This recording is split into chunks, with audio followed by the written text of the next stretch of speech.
karena dia habis menolong orang hari ini. Dari situ saya nggak mau pernah komplain lagi karena saya tahu suami saya sangat senang karena dia bisa membantu orang lain. Seperti ketika saya melahirkan anak kedua saya, anak saya lahir tidak menangis dan dinyatakan bisa 70% cacat, sehingga anak saya masuk ke ruang lucu, tapi seminggu kemudian anak saya dinyatakan bisa pulih dan dalam keadaan baik-baik saja. Di sebelah kami ada seorang bayi kecil yang bernama Joel, beratnya hanya 900 gram. Ketika saya sedang berdoa, tiba-tiba suami saya menghilang karena dia menyamperi papanya Joel, bilang ke bapak itu, "Pak, jangan nangis, karena Tuhan sudah mengabulkan doa bapak." Saya bingung, ada apa? Ternyata bayi itu dari Papua, orang Ambon yang tinggal di Papua. Dia di rumah sakit itu tidak punya biaya sama sekali, sehingga inkubatornya harus dicopot. Sehingga kalau inkubator dicopot, bayi itu akan meninggal. Terus saya bilang, apa yang kamu lakukan? Dia bilang, saya akan menanggung sampai selesai bayi itu sampai sempurna. Dari rumah sakit berbulan-bulan menjadi banyak operasi sampai sehat seperti sekarang ini. Itu suami saya. Terus saya bilang ke suami saya, boleh nggak? Jangan semua orang ditolong, pilih-pilih.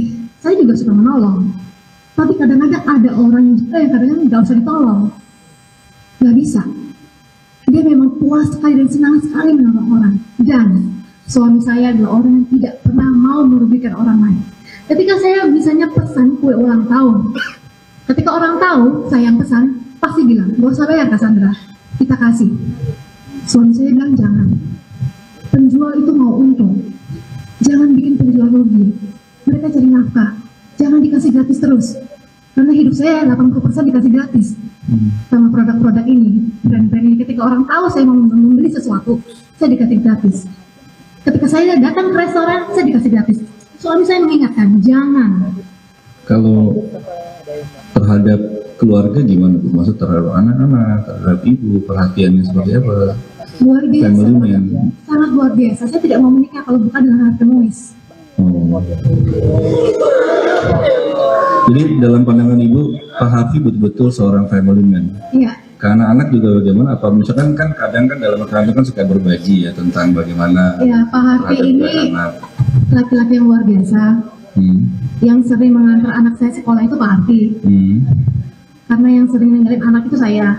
Saya juga bekerja, tapi kami bekerja sama. Ketika saya keluar kota, Pak Harvey yang menjaga anak-anak saya. Jadi nggak ada sebutan dia ngurusin bisnisnya, semua itu tetap dia. Iya, tapi memang suami saya bukan orang yang attachment sama uang. Karena ketika saya pacaran sama suami saya, ketika baru jadian, saya udah pacaran setiap hari di rumah sakit. Kenapa? Karena papanya kena cancer. Jadi teman-teman saya juga bilang waktu itu, orang malam minggu tuh ke mall, makan, nonton, kamu ke rumah sakit. Saya juga pernah diputusin sama suami saya. Download Tribun X sekarang, menghadirkan lokal menjadi Indonesia.